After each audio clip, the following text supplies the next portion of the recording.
kaping papat wonten ingkang duwe kaping lima dermati kang suwe salah sawijine sapa bisa nglakoni sapa Gusti pangeran yo kesi segi tanah Jawa kulunge ana segara kang nyata gedhe unggahe kula pulang ora kendel sapirman awas nang kudu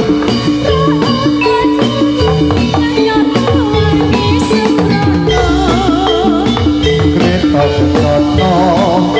dadi titiane pasurya